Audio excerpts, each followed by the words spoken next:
Bonjour à tous et bienvenue, c'est Bob Proctor. Vous savez, dans la dernière vidéo que nous avons fait ensemble, j'ai décrit le fonctionnement de l'esprit conscient, le fonctionnement du subconscient et le fait que le corps est une expression de l'esprit. Et plus vous allez réfléchir à cela, plus vous vous apercevrez que oui, c'est exactement comme ça que ça se fonctionne. Maintenant, je veux que vous réfléchissiez à la chose suivante. Lorsque vous imprimez une idée dans votre subconscient, cela modifie la vibration de cet instrument que nous appelons le corps. Votre corps est une structure moléculaire, c'est vraiment ce que c'est. C'est une masse d'énergie qui vibre à une très grande vitesse de vibration. Voyez-vous, nous avons inventé un mot pour décrire le fait que nous sommes conscients de notre vibration. Et ce mot, c'est le mot « sentir ».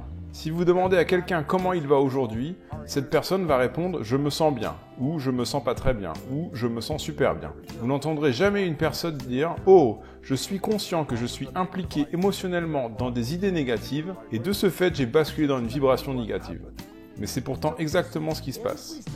Lorsque nous commençons à comprendre cela et que nous prenons conscience que nous ne nous sentons pas très bien, nous pouvons décider de changer la vibration. C'est vrai que ça nécessite un petit peu d'entraînement, mais c'est possible. Nous sommes vraiment responsables de comment nous nous sentons. Souvent, nous laissons d'autres personnes nous contrarier, mais pourtant personne ne nous y oblige. Nous n'avons pas besoin de réagir envers eux, nous pouvons simplement répondre doucement. Nous pouvons écouter ce qu'ils disent et répondre « oui, tu as le droit de penser cela, mais je ne me reconnais pas dans ce que tu dis ». Et puis nous pouvons garder notre propre idée de nous-mêmes. Il est important que nous comprenions comment l'esprit fonctionne, et que nous comprenions la relation entre le corps et l'esprit et la relation entre l'esprit et le corps. Maintenant, ce sont nos résultats que nous voulons changer. Nos résultats peuvent éventuellement être en rapport avec notre corps physique. Il se peut par exemple que vous voudriez perdre quelques kilos, ou que vous voudriez prendre quelques kilos, ou vous souhaiteriez peut-être avoir un peu plus d'énergie. Mais sachez que toute l'énergie qui n'a jamais existé ou ne sera jamais est déjà présente de manière égale à 100% partout en même temps. Tout est énergie. Vous allez entendre des gens demander où trouve-t-il toute cette énergie? Où obtient-elle toute cette énergie? Personne ne reçoit d'énergie, mais tout le monde libère de l'énergie. Le désir est le mécanisme déclencheur qui permet à l'énergie de circuler. Maintenant, revenons en arrière et passons rapidement en revue ce que nous avons vu. Voici un schéma représentant une personne. Il y a l'esprit conscient, et souvenez-vous que les facteurs sensoriels sont liés à l'esprit conscient. Et puis, il y a le subconscient, et ensuite, il y a le corps. Maintenant, l'esprit conscient a la capacité de choisir ses pensées. Ces pensées se transforment ensuite en images mentales. Puis, nous transmettons ces images à l'esprit subconscient. Et enfin, l'esprit subconscient les transforme en actions. D'accord ? Maintenant, quel est le problème ? Rappelez-vous, nous avons dit que l'esprit subconscient n'avait aucune capacité de rejeter une idée. Nous avons dit que l'esprit subconscient ne pouvait pas faire la différence entre quelque chose de réel et quelque chose d'imaginaire. Dans quel état les enfants sont-ils arrivés dans ce monde? Je vais vous expliquer. Lorsque vous êtes arrivés dans ce monde, vous n'aviez aucune faculté de conscience. Les facteurs sensoriels n'étaient même pas encore développés. C'est comme ça qu'on est arrivé. Cela s'appelle la petite enfance. C'est le bébé. Pas d'esprit conscient. Donc l'esprit subconscient est grand ouvert. Vous pouvez y mettre absolument n'importe quoi. Vous voyez, votre esprit subconscient est programmé génétiquement. C'est pourquoi nous ressemblons à nos parents. Mais par la suite, nous sommes programmés par notre environnement. Le psychiatre Karl Menninger, fondateur de la fondation du même nom, a déclaré un jour « L'environnement est plus important que l'hérédité ». Pour quelle raison parlez-vous la langue que vous parlez? Vous parlez cette langue parce que vous avez été entouré par des personnes qui parlaient cette langue dans votre petite enfance, et donc cette langue est entrée directement dans votre esprit subconscient. Si vous aviez grandi dans une maison bilingue, vous auriez appris les deux langues. J'ai un associé à Kuala Lumpur, il a un petit garçon, il parlait déjà 4 langues à l'âge de 4 ans. Et vous regardez son fils et vous vous dites « Oh alors, comment c'est possible ?» C'est pas étonnant, le bébé a simplement été programmé. Pourquoi aimez-vous la nourriture que vous aimez? Vous avez été programmé, c'est vrai. Maintenant, prenons un instant pour analyser l'environnement dans lequel nous avons été élevés. Voici le bébé. Les idées et les pensées et les concepts qui entourent ce bébé vont droit dans son esprit subconscient. Maintenant, répétez encore et encore, et souvenez-vous que le bébé vit cette répétition toute la journée, tous les jours, toutes les semaines, tous les mois, toute l'année, et ce pendant 4 ou 5 ans. Et quand le bébé atteint l'âge de 4 ou 5 ans où il peut enfin commencer à réfléchir, ce bébé a été totalement programmé. Ce bébé est programmé pour penser comme les personnes par lesquelles il a été entouré. Si les gens qui entouraient ce bébé ont réussi leurs études, ce bébé grandira et réussira probablement ses études. Si les gens qui entouraient ce bébé vivaient toujours dans des temps difficiles, n'avaient jamais d'argent ou étaient toujours endettés, alors c'est probablement ainsi que ce bébé va grandir. C'est bizarre, mais c'est comme ça que ça se passe. Et c'est également comme ça que ça s'est passé pour moi. J'ai été élevé pendant la Grande Dépression, nous n'avions pas d'argent. On ne faisait que parler du manque d'argent. Par exemple, tu devrais être satisfait de ce que tu as. Eh bien non, ce n'est pas vrai. Vous ne devriez jamais être satisfait de ce que vous avez. Vous devriez être en revanche heureux de ce que vous avez. Mais l'insatisfaction est en réalité un état créatif. Nous avons donc maintenant un bébé qui a été programmé. Maintenant, réfléchissons-y un instant. Que se passe-t-il quand ce bébé commence à penser par lui-même? Écoutez attentivement ce que je vais dire. Le paradigme contrôle la vibration. La vibration contrôle l'action qui ensuite produit le résultat. Nous y voilà. Vous avez le bébé avec le paradigme et les facultés conscientes se sont développées. Il a la capacité de penser et chaque pensée a une énergie. Que va-t-il penser? Il va avoir des pensées en accord avec son paradigme. C'est vrai, nous avons été élevés pour croire que nous devions travailler pour obtenir de l'argent. Mais savez-vous que travailler est le pire moyen de gagner de l'argent?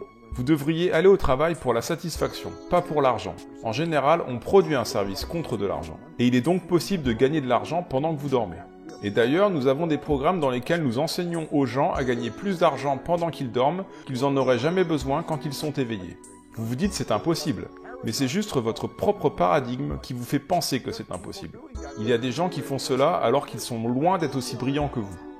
Donc ici, nous avons la personne qui a été programmée par sa génétique et son environnement durant sa petite enfance. Ce paradigme n'est rien d'autre qu'une multitude d'habitudes. Une habitude est en fait une idée qui a été programmée dans l'esprit subconscient maintes et maintes fois. Du coup, le paradigme contrôle littéralement le comportement. Consciemment, vous pouvez penser à une chose, mais inconsciemment, l'autre idée vous contrôlera. Vous voyez, on peut s'asseoir et on peut lire tous les livres de développement personnel, on peut écouter les enregistrements, on se dit « ouais, je devrais pouvoir faire ça, c'est cohérent, c'est logique », mais au final on n'y arrive pas. Pourquoi? Posez-vous la question un instant. Je veux que vous imaginiez que vous allez dès maintenant accepter l'idée de transformer votre revenu annuel en revenu mensuel. Vous vous dites « oui, j'aimerais bien faire ça », mais allez-vous le faire? Probablement pas. Votre paradigme va vous en empêcher. Vous voyez, votre paradigme contrôle littéralement vos résultats. Maintenant, analysons comment le paradigme a été créé. Un paradigme se forme par la répétition. C'est la répétition qui a contribué à l'implantation de l'idée dans votre subconscient. Vous devez comprendre que votre paradigme dicte votre logique. Votre paradigme contrôle la façon dont vous utilisez votre temps. Votre paradigme contrôle votre perception des situations. Votre paradigme contrôle votre efficacité et votre paradigme contrôle aussi la quantité d'argent que vous gagnez. Si vous voulez changer votre vie, vous devez changer votre paradigme. Vous voyez, pour la plupart des gens, ça semble illogique qu'ils puissent transformer leur revenu annuel en un revenu mensuel. Mais si vous suivez nos enseignements, nous vous montrerons exactement comment y arriver. Nous vous montrerons comment accomplir tout ce que vous voulez accomplir, car nous concentrons nos efforts à vous montrer comment changer de paradigme. Lorsque les paradigmes changent, votre vie change. C'est un beau concept, c'est un merveilleux concept. Et vous comprenez enfin pourquoi vous obtenez les résultats que vous avez obtenus jusqu'à présent. Cela n'a rien à voir avec votre intellect. Votre intellect peut tout à fait vous aider à comprendre comment faire les choses, mais cela ne signifie pas que vous allez les faire. Vous pouvez entendre des gens dire « oui, je comprends ce que vous racontez », mais en fait leur comportement indique tout le contraire. Pourquoi? Nous croyons quelque chose à un niveau conscient, mais au niveau subconscient, le paradigme croit à autre chose. Il existe un mot appelé praxis. Praxis, c'est l'intégration de la croyance avec le comportement. Donc nous devons prendre les croyances que nous avons consciemment, c'est-à-dire celles que nous avons déterminées en pensant, et les planter à la place de l'ancienne croyance. Par exemple, j'étais persuadé que je ne pourrais rien réussir de mieux que ce que je faisais à l'époque. Je me sentais déjà chanceux de travailler en tant que technicien de surface. L'idée de fonder et de développer une entreprise dans le monde entier était tout simplement hors de mon imagination. Mais vous savez quelque chose, quand j'ai changé mon paradigme, toute ma vie a changé. C'est ce que nous faisons, c'est ce dont il s'agit. Vous devez changer de paradigme si vous voulez changer votre vie.